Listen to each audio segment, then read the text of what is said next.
Hello, welcome back to Inside Music Curation. Today we are going to talk about music and fitness, something that we deal with a lot here at Feed Media Group. If you aren't familiar with Feed Media Group, our platform Feed FM powers music for some of the top fitness brands out there like Tonal and Mirror and Nautilus. And today I have with me Lauren Pufpaf, our COO and co-founder, Dario Slavazza, our head of curation, and also Tiffany Cyril. I knew I was going to mess it up. We've got Tiffany, our head of customer success. And these guys are the ones making it happen. I mean, day to day, we are working with these brands, making sure that we are powering really effective music for all of their digital fitness experiences. So I'm really excited to talk to you all and dig in on, why music is important in fitness and what it's like to curate for fitness. So I think I just want to start out. I mean, I think everybody knows music is very important in fitness. But Lauren, I know that you've written a lot on the topic. Maybe talk a little bit about, why music is so important, why it matters, and some of the psychological and physiological impacts it has, and what makes our curation so important. Mm-hmm. Sure. Yeah, you bet. So, it's something that we know intuitively that music's important for a workout. And it's also something that plays out in the data. When we survey consumers, 93% say that music will make or break their workout. It's a big number. But when you kind of step back a little bit, it's important, but start to think more critically about why, there's sort of two ways that music can impact your experience. One is behaviorally, which is something that our fitness partners see quite a bit and has proven out in terms of their bottom line. Knowing that you're going to have a great soundtrack will get you to come back to a workout or to a particular instructor.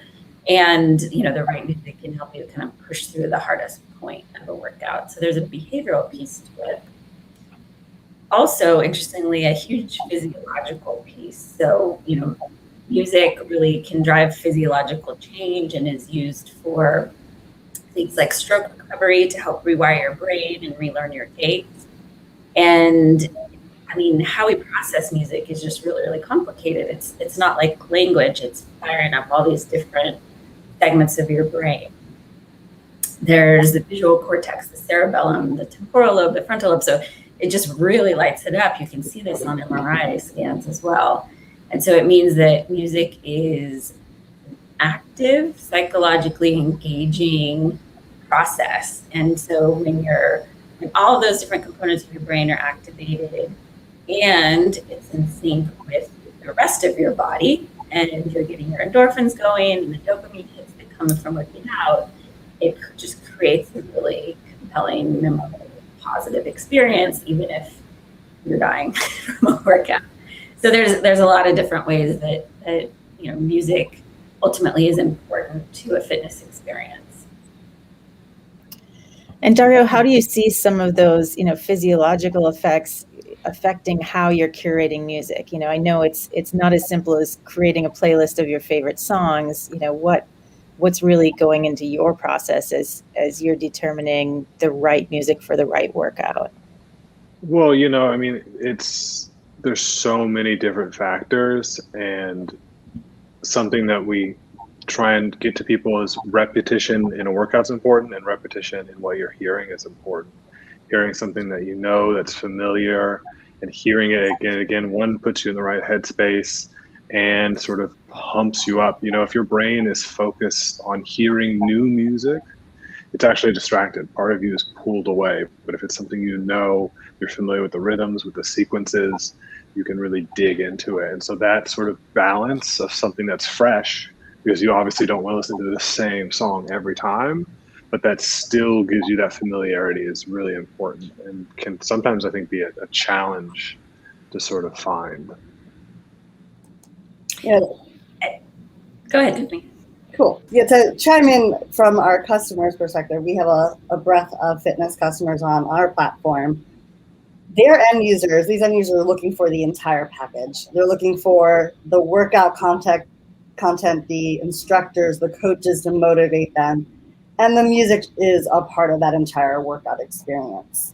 So when we talk about fitness and music, it's one and the same to the end user. They're going to that fitness class, that app, that product, that equipment, because the whole entire experience is all cohesive and really empowers them and brings them that energy they need to complete the workout.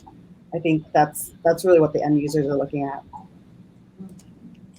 And Dario, there are so many variables. If you think about the map of a song, right? There's BPM, intensity, the genre, are there vocals, what's the instrumentation like?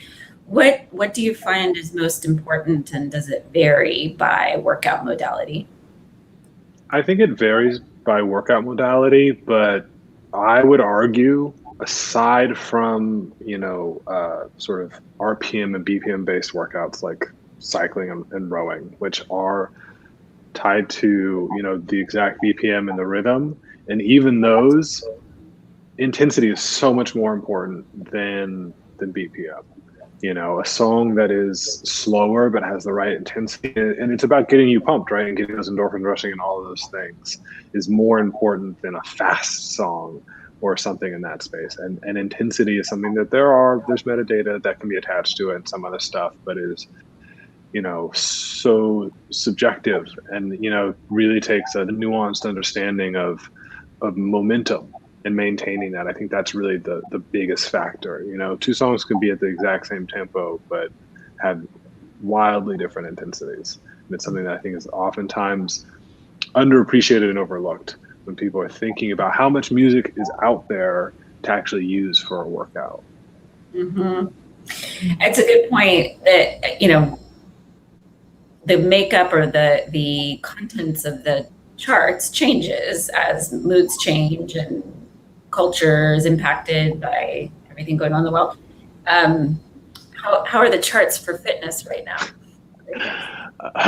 They're in an interesting, better than they were a year or two ago, Mm-hmm. but actually we were just talking about this, with a few other curators. Is my biggest takeaway from the two big releases, Drake and Kanye recently. Drake had more, but almost no drums or drums on Donda, just like very sparse, which is in a workout context is, that is a big part of intensity. And so although that album has a lot to, it's not something you're really going to run to or other stuff because there's no propulsion and momentum. And so that's something that I think from a zeitgeist could be really interesting and really hard for a lot of people to find new music. I think there's lots of great stuff, Lizzo, Cardi B, Doja, that are putting out great music that does have that intensity, but at the same time, there's trends that make it kind of hard. Remixes are, I think, every fitness instructor's best friend. Bring on the remixes. Yeah. Totally makes sense.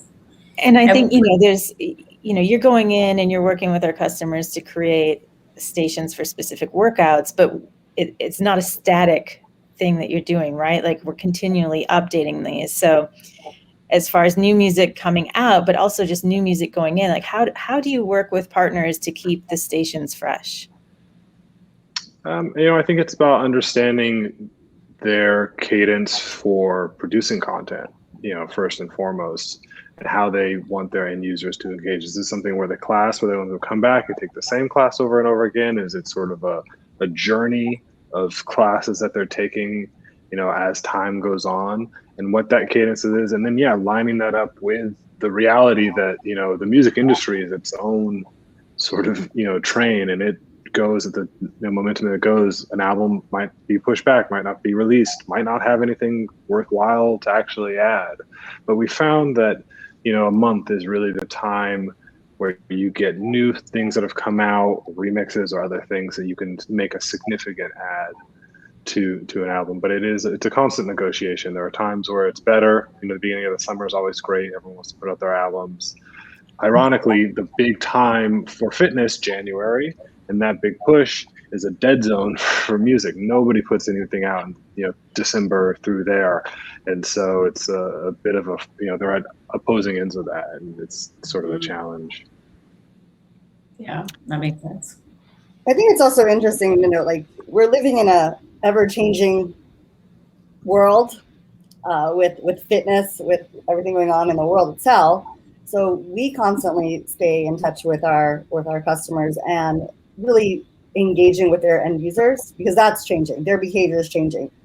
Working out at home has become the norm, which we, wasn't really part of the plan for the last few years.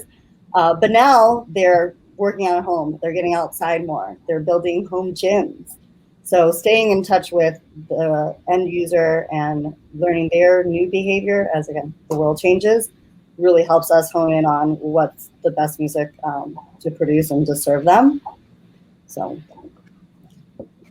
Yeah. I mean, I think that highlights like the difference between, digital and, physical fitness, that I think, it's not a one-to-one when it comes to music.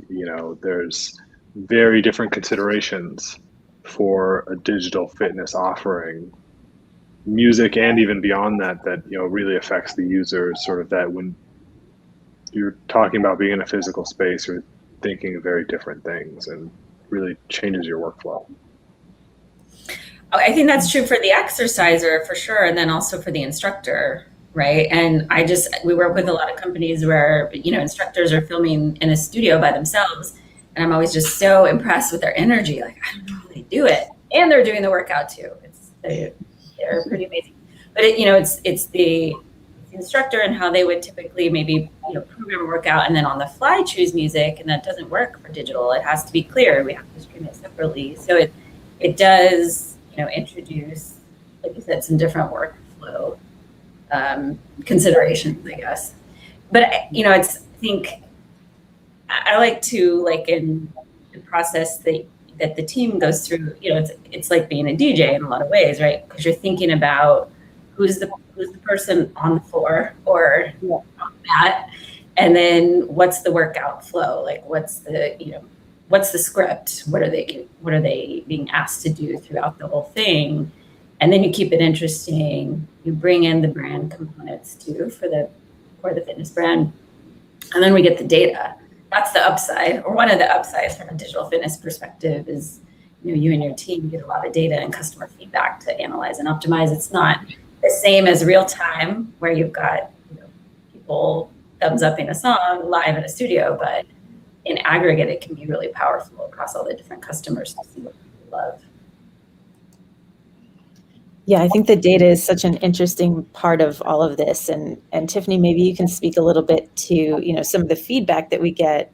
I mean, obviously we have our analytics, but then there's, the data that we're just getting from having conversations with the brands and the instructors. Mm-hmm. Yeah, I think I wanted to say something going off Lauren was, I think one of the best compliments we've gotten from an end user of one of our customers, that whoever your DJ is so on point. They had assumed that the music was catered to not only the workout itself and that video, but to their ears. So that was probably the best feedback we got. I'm pretty sure Dario did that station. But yeah, we take kind of this anecdotal feedback from end users, from the customer themselves. But we have a lot of data, as Lauren mentioned, on songs that are played, skip rates. If there are likes and dislikes, we do have that functionality to track that. And then we have obviously a great pulse on kind of the fitness spectrum as a whole. All of that information is used to continue to not only optimize the radio stations every month, but also to possibly expand on that. One of the big things I think we've seen in the last few years is that there's been a pull for more granular ranges of stations. So rather than one hip hop station, we're looking at today's hip hop versus throwback hip hop to even older. So I think that's kind of been the trend based on what we can gather about users' engagement with existing stations. And how this is for both Tiffany and Dario. I know you go through this with new customers. How do you kind of level set initially? Because music is so subjective and definitions vary. And how do you go through that process with a new brand?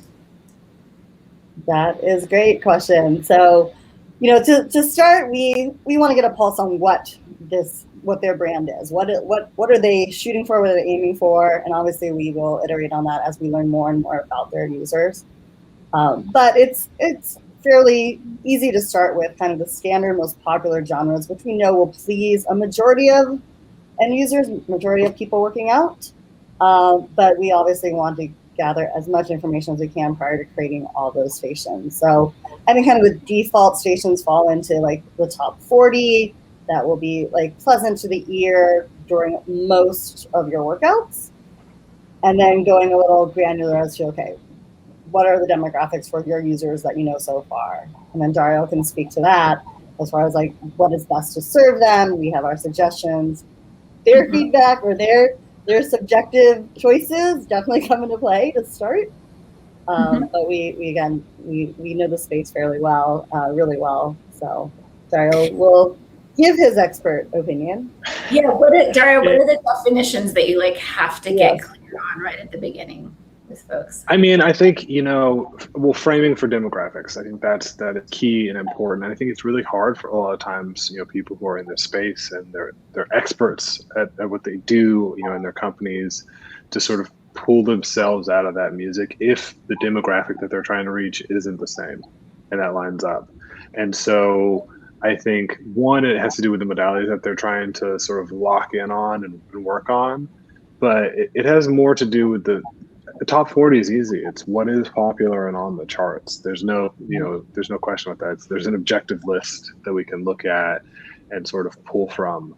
When you get to throwback, that's a great example of something that means very different things to different people, and even the same time period. You can have a mid 90s throwback that is mostly R&B hip hop focused, or something that is more Euro pop and boy band focused. Those are two very different stations.